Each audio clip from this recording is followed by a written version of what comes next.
Hello, this tutorial is to get you familiarized with the IRB online registration system. This is for people who are currently researchers or who would like to become a researcher. First thing you're going to need to do is go to our website, humanresearch.msu.edu. Go to the investigator login here on the left hand side. If you are currently an MSU investigator, you know that you just have to enter your APID or your ZPID and start your search, and it will take you to your main login page. However, if you are new, what you're going to do is click on the I'm New tab here underneath Start Search. It's going to be blue. In this case it's purple because I've already clicked on it. If you do not see the I'm New underneath of Start Search, drag your browser window down a little bit until you can find it. Here is where your investigator ID goes. That's going to be your ZPID, your APID, or an IRB assigned number, which would be a GPID. It'll have a G in front of it. Make sure that all the information you enter is accurate. Also, your determination and approval letters will be sent to this address with links on how to pull it off of the online system. Also, if you change your address at any time, make sure that you contact the IRB so that we can update this information for you, or come back to this website, this web page, and you can edit the information yourself. So now that we have registered you in the system, what you can do is add your APID or your ZPID.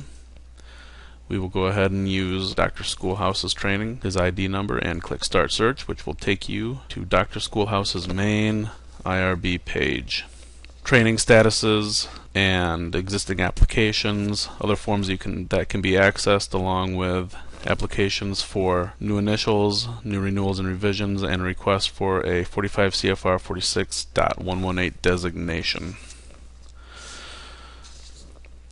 So now that you are at what will be your main investigator login page, click New Initial Application. This will help you submit an application online that will come to a reviewer in-house for a quick review. And this will take you to the front page of the application, give you a breadth of information on who needs to complete the MSU IRB, how the review process works, and how long the review process typically takes. This online application gives you some helpful tips. And down here at the bottom, it will give you the option to submit a exempt application if you believe that the research can be at the exempt review level, or a way to begin the full and expedited application should you think that this potential project has a little more risk to it. Let's begin with the full expedited application. First question is going to be, have you ever received a 45 CFR 46.118 determination for this project? If you have, you'll click yes. If you have not, you will click no. Let's go ahead and click no. Once we click no, we will come to the Principal Investigator page. This is where you will fill out the ZPID for the Responsible Project Investigator. Just a couple of quick notes about who may or may not be a Responsible Project Investigator on a project. Only a faculty member, an emeritus faculty, and a fixed-term faculty with the rank of assistant professor or higher may be the responsible project investigator at Michigan State University. Students may be listed as the secondary investigator, which will come right here. There.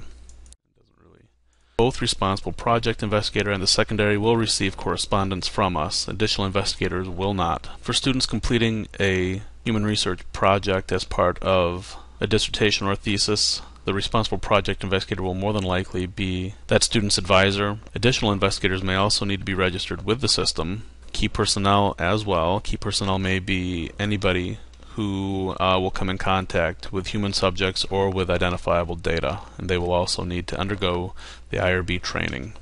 Next page. This is the page that will include information for the additional personnel. This can be anybody from the research staff, lab, technician, students, etc. Once again, anybody who has contact with the human subjects or access to the identifiable information. Click next page. And here is the information for the study coordinator. The study coordinator is an individual that may not necessarily be associated with the project, but will handle all the paperwork for the investigators. If nobody is going to be the study coordinator, you do not have to list a name. You should also know that if you have already been listed on the project as the responsible project investigator or the secondary investigator, you do not need to submit your ZPID or APID again as the study coordinator. Just leave it blank and click next page. On this next page, you will find the title of the project. Please note that the title of your project should match both the application and any consent forms that you will submit. Also, you should note that if this project is funded, it is helpful that Contracts and Grants also has the same title so that their office and our office can match up. On this next page you will find information regarding a preliminary approval or 45 CFR 46.118 designation. The 45 CFR 46.118 designation approval does not allow you to begin data collection, data analysis, or contact with human subjects. It does allow you to open an account with Contracts and Grants. It also allows you to develop your instruments. If you do submit a 45 CFR 46.118 and you get it approved, what you will need to do before you have any contact with human subjects is submit a full application to the IRB. So right now what we will do is just click no, since there's no 45 CFR 46.118 associated with this.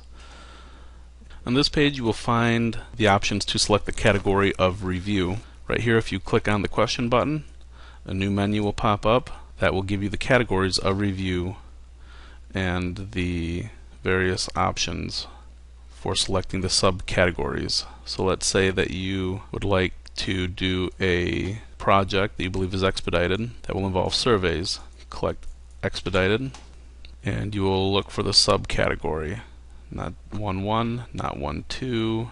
It is going to be a 1-7 for research involving a group of characteristics or behaviors, or research employing a survey, interview, oral history, focus group, program evaluation, human factors evaluation, or quality assurance methodologies. So we've indicated we have found the review category that we want, and we will just indicate it with the corresponding number. We will use our expertise in the office to determine if it needs to be moved up or down a review category. From here we will click next page. On this page you will find the education and training requirements section. This lets the IRB know if this project is being conducted to fulfill the requirements of an education or training program such as a master's thesis or PhD dissertation. You'll find the drop down here. If you click on Other in-Training Research Project, we're going to ask you to describe what that other in-training research project entails. And then you'll go ahead and click next page.